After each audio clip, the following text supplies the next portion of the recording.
We only reconnected about 5 years ago when he came down for Friedman. Oh, and we're live. So I'll do a short intro in Greek and then we'll start talking. Okay. Καλησπέρα. Γραμμή του Πυρός. Σήμερα έχουμε μια ειδική γραμμή του Πυρός, θα είναι στα αγγλικά.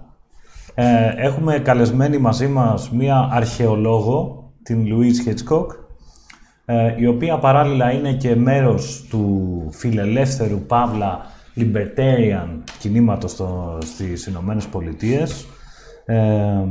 Η Louise έχει μια μακρά ιστορία στα libertarian politics. Libertarian, για όσους γνωρίζετε και παρακολουθείτε, είναι, πώς να το πούμε, κάπως η πιο ορθόδοξη φιλελεύθερη πολιτική κίνηση των Ηνωμένων Πολιτειών. Κατά κάποιους ακραία, κατά κάποιους αυτονόητη.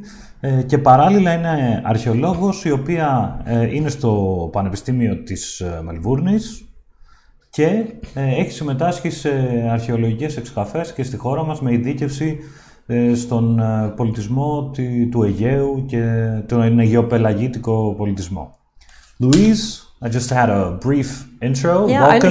I understood a lot of it. I'm sure you did. Welcome to ΚΕΦίΜ. It's a great pleasure to have you here today. And for us, you know, this show is called Firing Line in Greek. Like Buckley. Like Buckley, yeah. Usually we try, and in the future we will have more confrontational, guests and discussions where we aim to dig deeper into the ideas of freedom and offer to the ΚΕΦίΜ audience some quality debates. But, you know, even Buckley himself didn't have always people who were described as opponents of his ideas. So today, since you were in Athens, I thought it would be a great opportunity for people to find out a little more about a libertarian Indiana Jones, which is the way I view you. So I want to welcome you. This is your first time at ΚΕΦίΜ, at our headquarters. Although you have been last year a participant in one of our international conferences with the Coalition Leaders Forum and the Taxpayer Advocacy gathering that we had here in Athens. But first of all, welcome to Greece, welcome to Athens, and tell us what you've been working on lately. Thank you. Alex, it's always a pleasure to be back. I spent 3 years here as a student working on my PhD on the Minoan palaces in the early 90s, and I come back semi-regularly to do all sorts of things. This year, I was working with 3 colleagues in Sparta. We had a survey near the Vaphiothoulos tomb a couple of years ago, and what a survey means, it's what we call non-destructive archaeology. You walk along a gridded path and you collect artifacts from the surface, and you map in where those are. And we finished that survey in 2017, and then this year we began the first of what are 3 study seasons where those artifacts are cleaned and we enter them into a database to see where we have maybe the most late Mycenaean finds, the most Byzantine finds, the most early Bronze Age Greek finds. That would be in the 3rd millennium from 3000 to 2000 BCE. And then eventually we will publish what we learned from studying this data. And then here this brings up a very interesting question to me, because as I'm sure you know, in Greece, you know, any rock you lift, you probably will find something.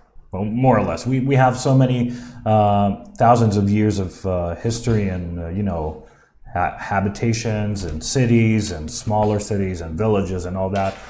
During the ancient times, the Roman times, the Byzantine times, the Ottoman times. So the way you described what a survey is just brought in a question to me. So all you do is you walk around a specific area of Sparta and you find on the surface... It's actually south of Sparta. And we just don't walk around. It's very systematic in that we have grid squares laid out. And we walk the grid squares systematically, and after we finish each one, we stop and record what we've collected.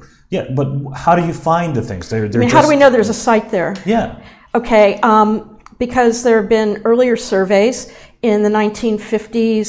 2 British archaeologists Richard Hope Simpson and Helen Waterhouse did a walk through the whole area and recorded that they found pottery in that area.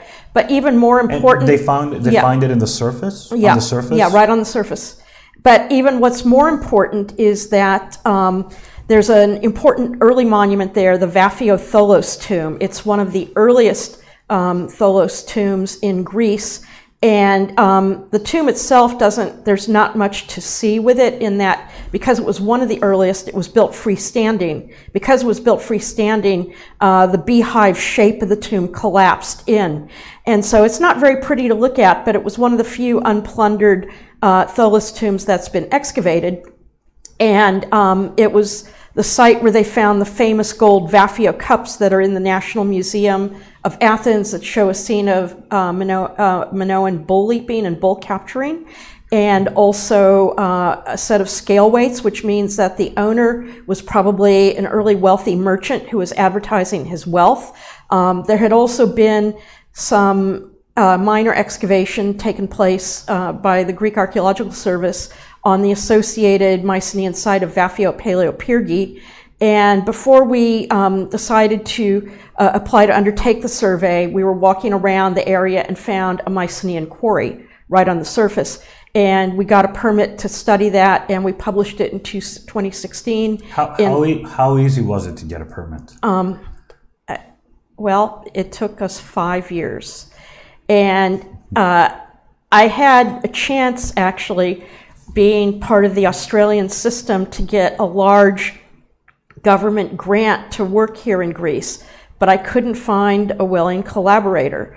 And I found one right away in Israel. And in the 5 years we were waiting for our permit, I literally published dozens of articles on the site I work in Israel, which is a Philistine site. A lot of people believe the Philistines came from Greece at the end of the Bronze Age, around 1200 BCE. And so it's actually easier to study Aegean Greek archaeology, that is prehistoric Greek archaeology, outside of the Aegean than inside. It's much easier and that's because of government bureaucracy and the time it takes to get the permits, the licenses, or even find academic collaborators that are willing to share. Archaeology often tends to be, because it's rooted in the humanities, tends to be a very selfish enterprise. My Israeli collaborator is very generous in that we've published dozens of collaborative articles together. The last one had 16 co-authors, which is really probably the biggest collaborative article I worked on yet. But also, I would say in both instances, there's a bit of nationalism at play, in the sense that for the Israelis, it's a way to put give positive public relations to the state of Israel. With many Greeks, it's kind of a way of saying, this is our nation, you're our guest here, and you have to wait for us to decide when we will let you do something. Wow. All right, so this brings up a series of follow-up questions. This is not going to be very popular with my Greek colleagues. Are you? Well, we can avoid it if you want. We have other topics to talk about. We'll sort of go. Let me ask you. So, were ancient Greeks, as let's say, negatively predisposed to working with other people? For example, let me make this a specific question. So in all the excavations you've been a part of in Greece, have you found any Egyptian, objects that would signify that there was exchange of culture and civilizations and trade and all that? I personally have not. However, I actually have an article coming out next year, which is based on my professorial lecture, which is on globalization and populism in the past and the present, and the Bronze Age, the period I work in, which is around 1900 BCE to 1200 BCE. There was a lot of travel around the Mediterranean, and the Minoans acquired Near Eastern ship technology by 1900 and used it to start acquiring exotic prestige goods, and also important things like metals, because Crete is sort of poor in both exotic raw materials and in things like copper, tin, gold. And so they were required to sail and trade and engage in a trade network to get these things. We also have early Greek texts written by the Mycenaeans in the linear, what's known as the linear B script, where you have loan words for spices imported from the east, such as sesame and coriander. So we know that this region was fully networked into the Mediterranean trading system by this time. It was a global, it was a globalized world. And that would also lead to, and I know you've studied the presence of black minorities in the past in this part of the world as well. And it happens that today, the most famous Athenian in the world is an African basketball player, a Greek basketball player whose family was from Nigeria, Giannis Antetokounmpo. I don't know if you've heard of him. No, I haven't. He was the MVP of the NBA. That's fantastic. Actually. So he's considered to be probably, if not the best basketball player in the world right now, he's definitely up there. And his family were immigrants from Nigeria who came here, and Giannis and his brothers, who all represent the Greek national team in basketball, they are black Greeks. So what was the present like? Would you find this level of multiculturalism in those times? I think you would. We have more representations of black people in Greece from the classical era, and then especially later in Rome, because as you probably know, Scipio Africanus was an African, I believe, emperor of Rome, and we have lots of representations of blacks. There's the famous horse rider in the National Museum, bronze horse rider group. But even in the Minoan era, there's a famous fresco that Evans called the Captain of the Blacks from Knossos. And it's very fragmentary, but it shows a man who's depicted in red pigment, and behind him there are the legs of what look to be black soldiers, maybe mercenaries. Ethiopian mercenaries and Nubian mercenaries, we know they were used throughout Egypt, and it's not unlikely some of them found their ways to Crete. And we also know that there are depictions of blue monkeys in the Theron frescoes that are vervets that would have come from Nubia, not necessarily directly, but maybe through Egypt. And so people were moving around, and one doesn't have to be black to be a person of color. You can just simply be Mediterranean and be brown, and people were interacting and staying places. We know from the Amarna texts of a trader, we don't know his nationality, but we know that he stopped in Egypt and remained for 6 years before moving on. And it's especially this maritime culture. This would have been in the Amarna letters is a period of King Akhenaten, so it would have been in the 14th century. Mm-hmm. So there's a long tradition of cultural exchange, trade, and all that in this part of the world, which one would argue this kind of culture took a heavy hit for about 2,000 years, and with all the trouble that comes with the Balkans, especially in this part of the world. But at the same time, the Balkans was a source of a new type of, and Italy were the source of a new type of weaponry around 1200 BCE, and it's this new weaponry that led partly to the collapse of the Bronze Age. It was a type of cut and thrust sword that became very popular, and it kind of led to the overthrow of a lot of the palatial kingdoms of this era. The Mycenaeans, the trading city of Ugarit in Syria, the Hittites. Troy is a small part of it, although we tend to magnify it in our own minds because it's an important part of the canon of so-called Western civilization. But it was this kind of weaponry actually came out of, and warrior ethos that came out of that region. So, and even though it's seen as a terrible period of collapse that ended this great era of great kings and globalization, the collapse in a way was necessary to create the resilience that gave birth to the Greek polis, the Israelite cultures, the Hellenization of Cyprus, the Phoenicians. So a lot of positive things eventually emerged out of collapse. We always tend to think of collapse in terms of its negative outcomes, but there are also positive ones as well. You create unintended consequences, and you create a new, more resilient system. Yeah, and so as we move through time, and which era is the one that you have mostly focused professionally? 1700 to about 1000 BCE. I started out with the Minoan palaces and the function of the Minoan palaces and the architecture on Santorini and Thera, and also our survey on up near Sparta, but also looking at Philistine identity and its Aegean connections, which is very important to the 12th and 13th century. Tell us about that. It's something I've never heard about. And one other thing I'll quickly mention is I've started recently looking westward in Sicily and Sardinia. So looking at what's going on in the Mediterranean islands and keeping them stable. Well, there's a belief that with this destruction that happens in the 12th century BCE, that there were people known as they're so-called sea peoples. This is a modern term for them. It's like saying Europeans. Saying sea peoples doesn't really tell us who they are. And it used to be thought that this represented a big colonizing movement of Mycenaean elites going from Greece to the Philistine world. Although why would you leave Greece to go to the Levant if you were in good shape? It's more thought that we've recently written 4 or 5 articles on the sea people as pirates that coalesce their identity around Greek-style drinking ceremonies, such as consumption of wine, and but we're drawn from a lot of different maritime cultures, stretching from Sardinia to Crete to Mycenae to Cyprus to Anatolia, because we see minor aspects of all these different cultures in the material culture of the Philistines. So it's very much what we would call a transnational or entangled culture.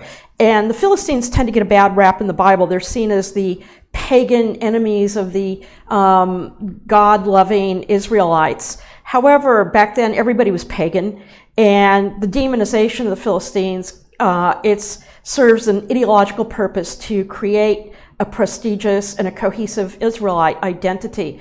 And in fact, the Philistines introduced into the region their art in the form of nice decorated style Mycenaean pottery, hydraulic cement, which we discovered at Tel Asafi, where I work and published, and iron working technology, a new technology. What happens to counter this new cut and thrust sword at the end of the Bronze Age is that iron is developed. Mm-hmm. And this iron technology gives rise to newer and better weapons.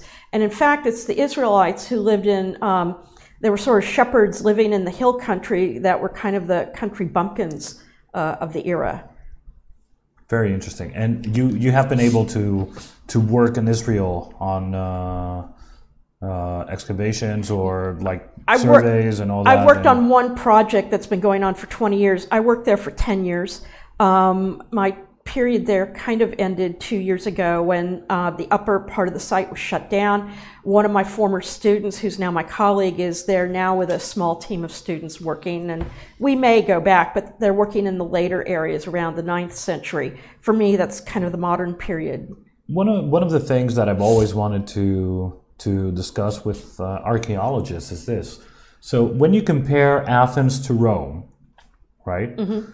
Besides the fact that the Roman antiquities have been better preserved, one of the things is, like, for example, the Parthenon, right? It hasn't been restored.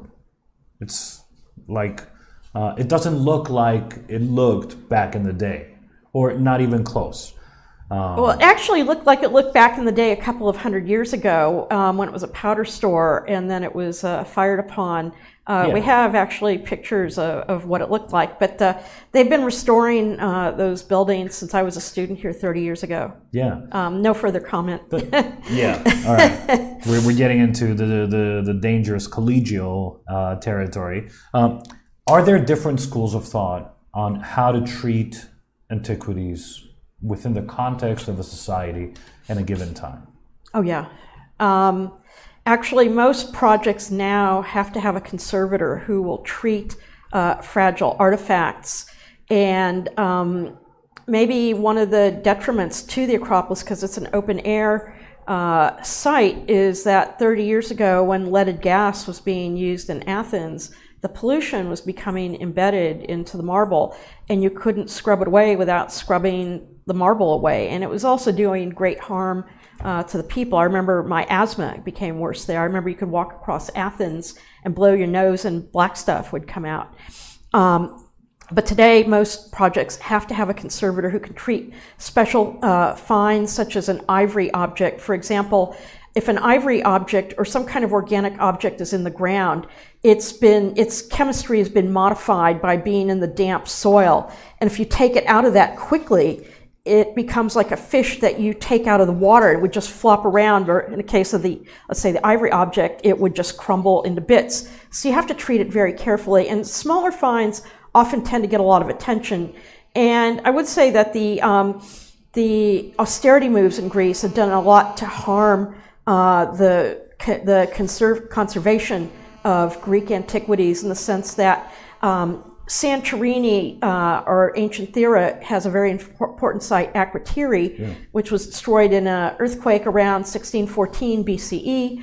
And it's basically the Pompeii of the Aegean Bronze Age, with houses preserved to the second and third story. And it's also got very good preservation of their fresco paintings as a result. And a few years ago, they had to let go their entire conservation crew that was working on the frescoes because of money, because of the austerity program. And I was talking to the excavator, and he was very unhappy about this. And I said, well, you know, you'll get a new crew, and it'll happen again and everything. But he emphasized to me that the point was these people had 20 years of experience working on this particular group of frescoes. And so to have to train a new group would bring its own set of this problems. Leads me to the next point, where your philosophy, our philosophy, individual freedom, limited government, the rule of law, they mix in with archaeology a little bit. So question number one, just from the story you said about Akrotiri, and it so happens that I've been to Akrotiri in Santorini for the past couple of years straight. I've visited twice in 2 years.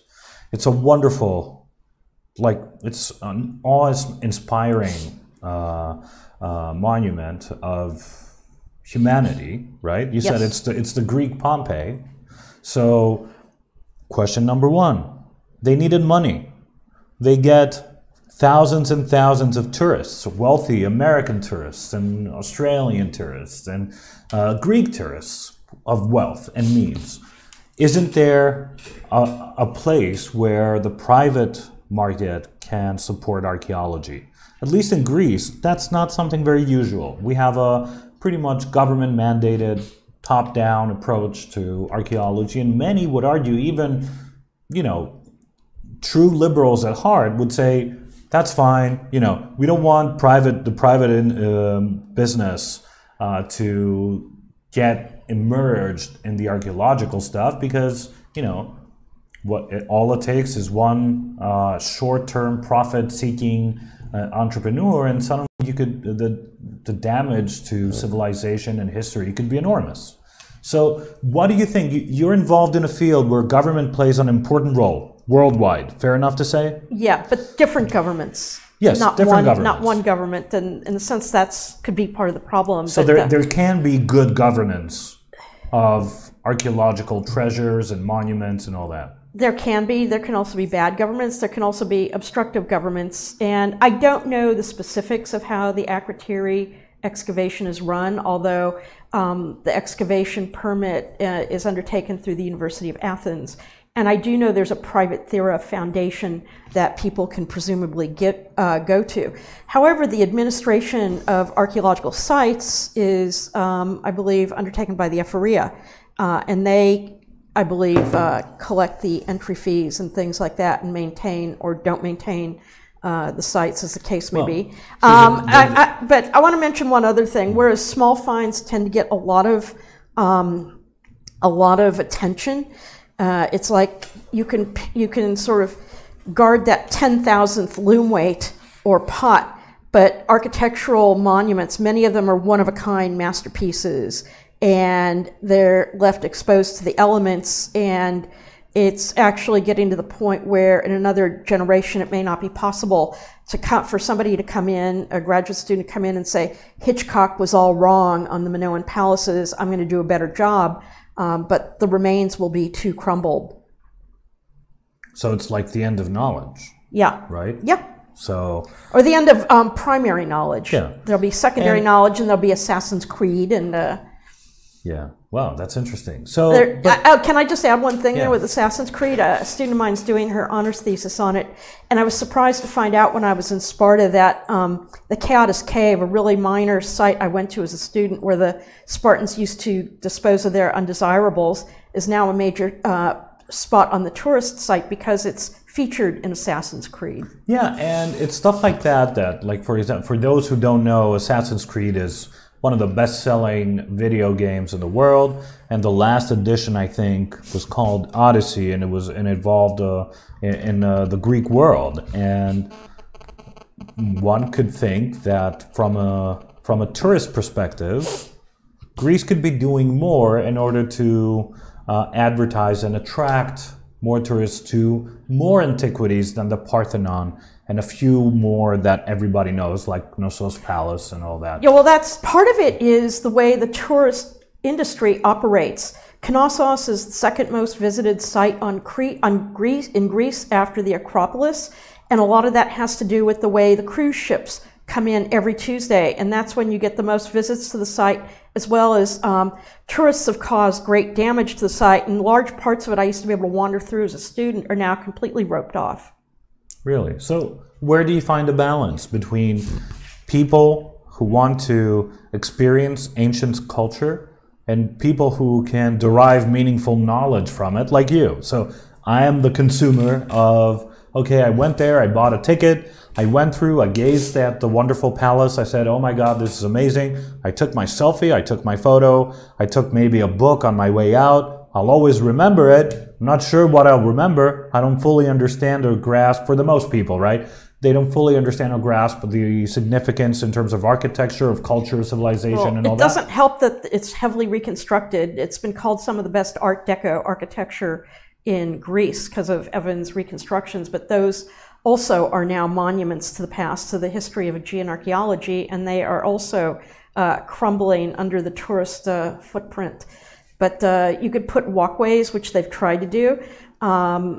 Also, I don't think tourists come away with a very good, a very realistic impression of Minoan civilization from visiting Knossos. I've sat and listened to tour guides and sort of the tales they spin, and it's kind of told me that if I ever go to a place like the Aztec world or the Incan world, I would never trust a tour guide because they tend to tell a really sort of a fairy story, and it's very condescending. Yeah. And I think you can tell people. I'm glad you're mentioning this. I think you can present an accessible history and even prehistory to people without telling them a bunch of stories about King Minos and Ariadne and the Minotaur. I mean, there are always people that are going to want to consume something like that, but there are also people that really do want to learn and are educated, and I find these kinds of things very, very condescending to the tourists. So, then this brings something that I've realized, because, you know, as a think tank, whenever we have like important guests, for example, a few years back,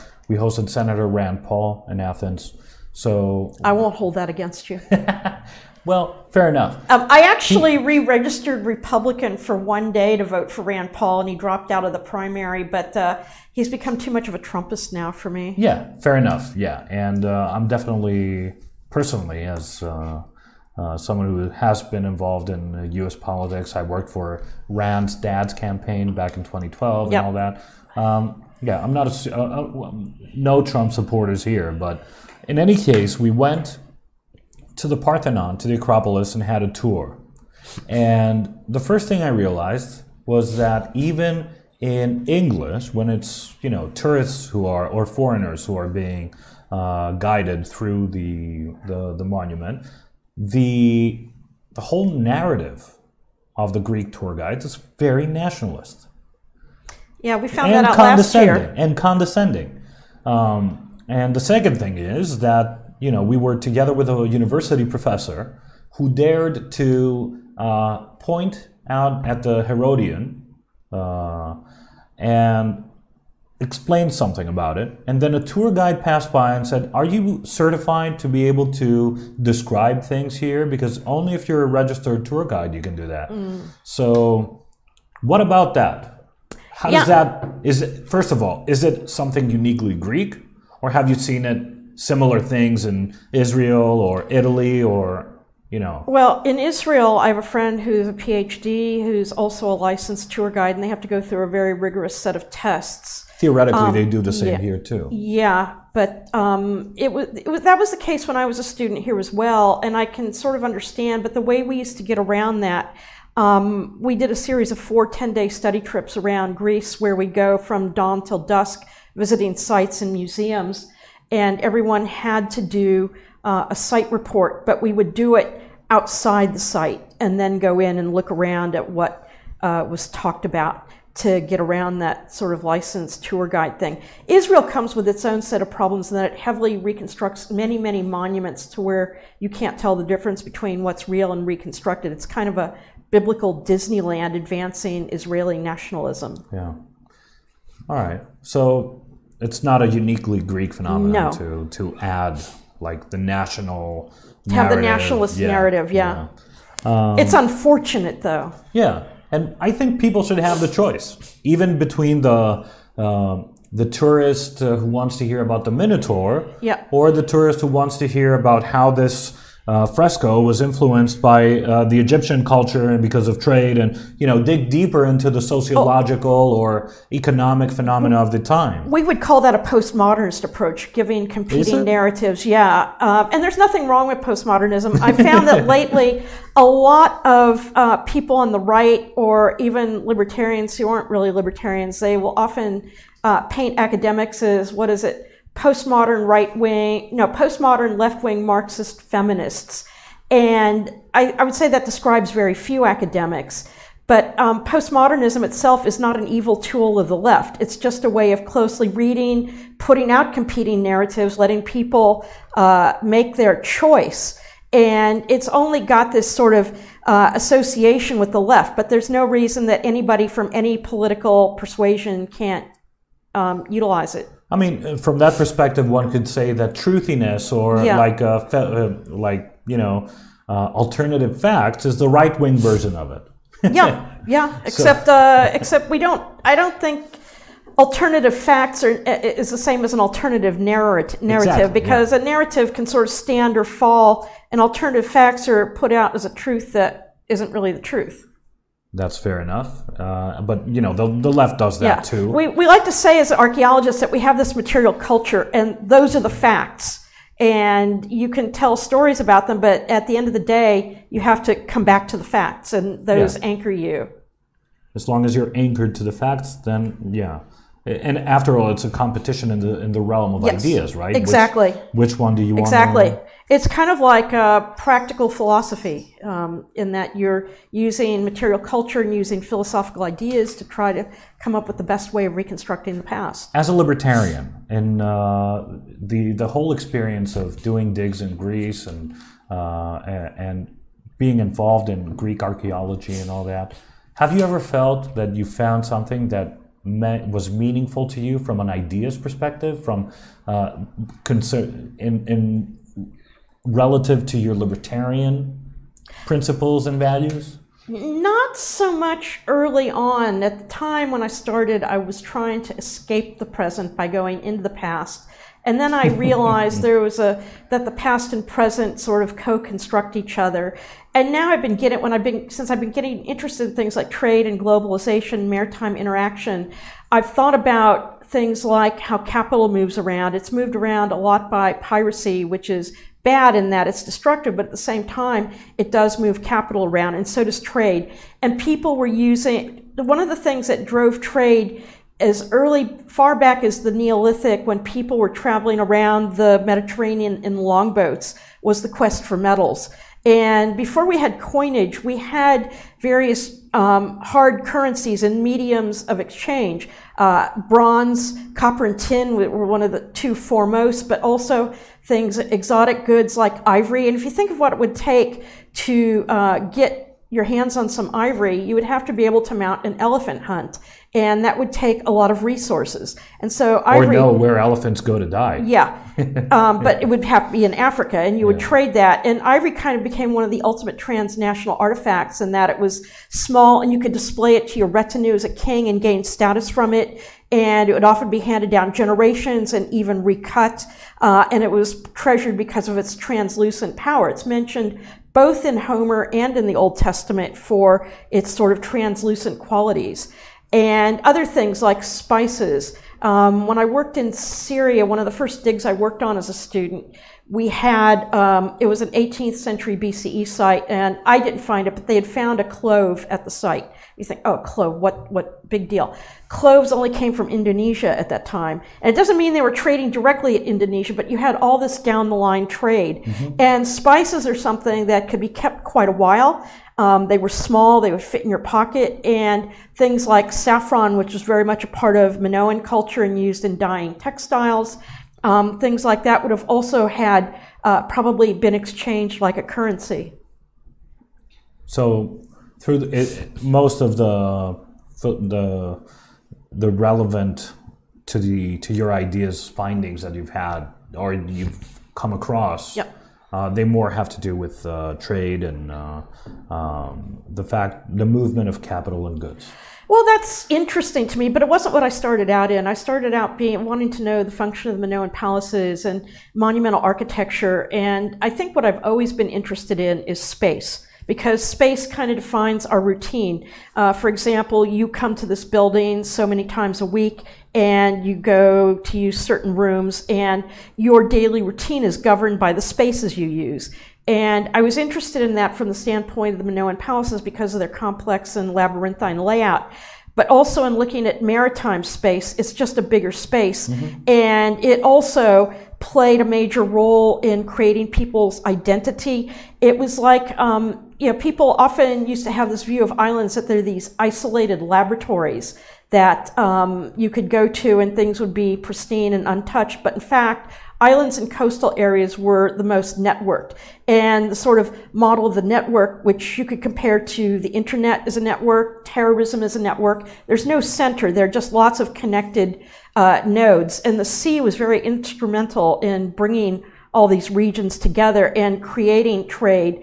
And recently I've read where the way to ensure the survival of capitalism is through free trade and sharing and making sure everybody's prosperous through participating in this system.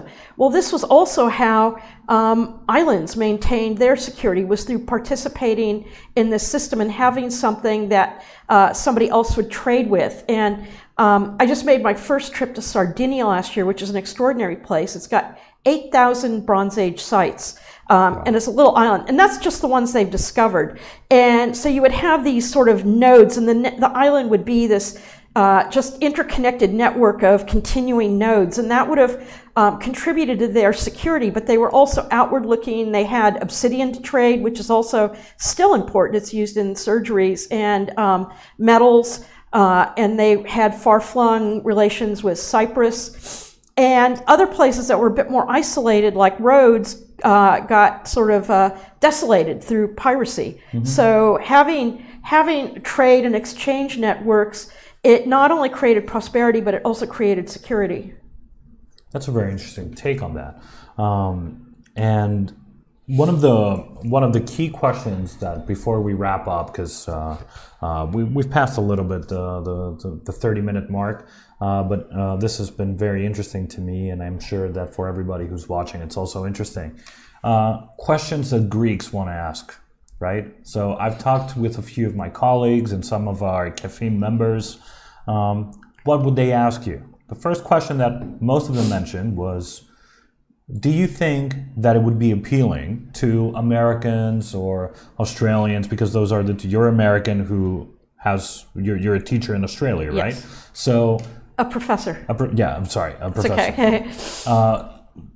Do you think that it would be fair to say that people who study archaeology, especially, there's a lot who are studying Greek-related themes, they would be interested to attend or would like to have an easier way to go to school here, to study at a Greek university, or a foreign university in Greece, a private, probably university maybe.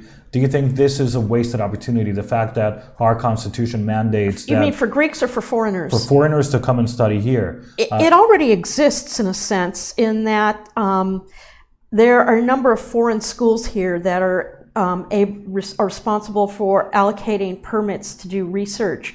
The American School of Classical Studies, where I spent 3 years, it's the largest privately funded educational institute outside the US. And then most of the other foreign schools are funded by their government to one extent or another. There's a tiny Australian institute, which is where I'm staying right now. There's a British School of Archaeology. So there are all these foreign institutes, and they tend to have full year-long programs for graduate students. And then you have sort of summer programs for undergraduate students. And there's also a program called College Year in Athens, which has a year-long program for US undergraduate students. Now, to go to a Greek university, that would mean having to function in modern Greek. And some people do it and some people don't. Not necessarily. In the way it is right now, it would mean that, but... let me just finish. You do have MA programs at Tel Aviv University, and I believe also at Louvain-la-Neuve, where there are master's programs in English that put you through a set program. And a lot of these programs are set up to make money, and I'm not saying there's anything wrong with that, but what they give the student, the quality can vary. I think these two programs are very good, but there are a number of fee-paying programs where the main objective is to earn money and not to necessarily educate. So if the right type of program was set up, I think it would be interesting, but you could also have just briefer study trips for educated adults. And I know, like, the Australian Institute has a group of friends here, and they take them on outings, and presumably the friends give tokens of their friendship in exchange. But there are lots of things actually already going on in Greece. It's just a question of becoming aware of them. And it's also a question of, because higher education in Greece is a government monopoly, many Greeks... It is in Australia as well. Very different from the US. There are no non-profit universities? They're non-profit, but they're all government run. They're all government run? Yeah, and in fact, when I started there 15 years ago, I asked my boss about philanthropy, and he said, we don't do that in Australia. Now that's starting to change, where the government-run universities are seeking private philanthropy.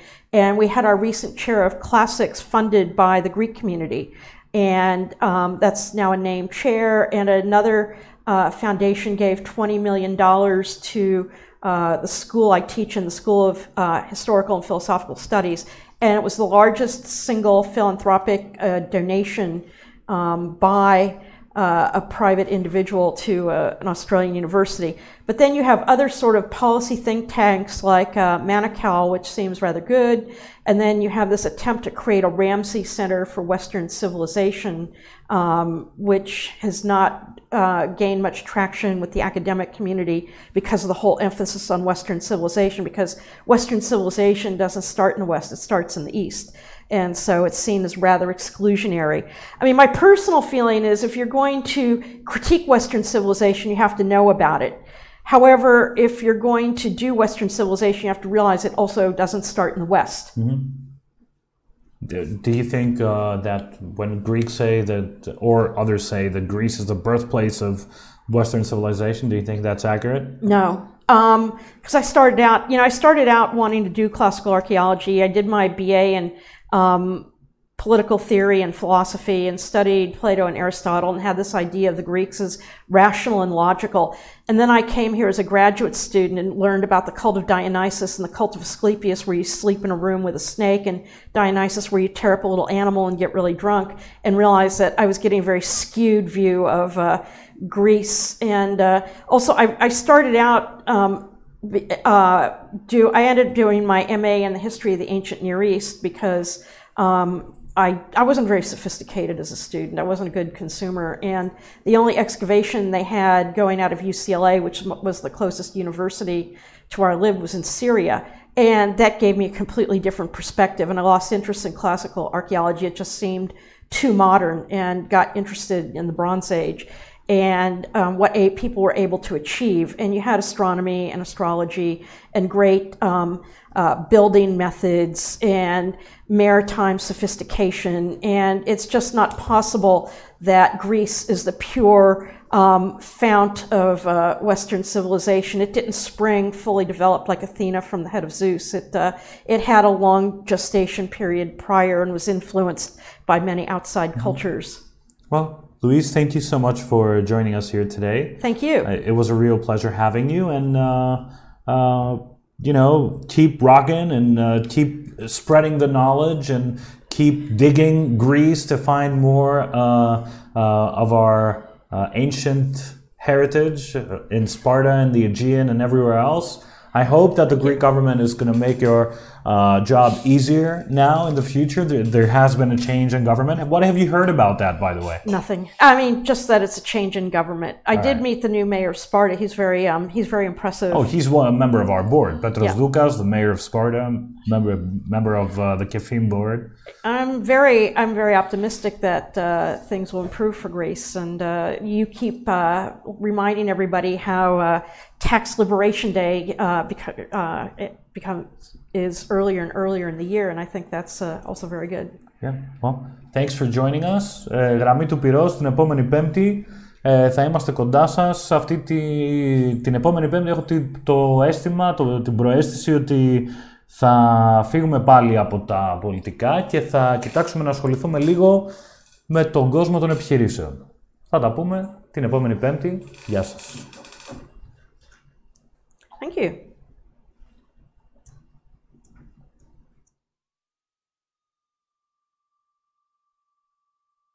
The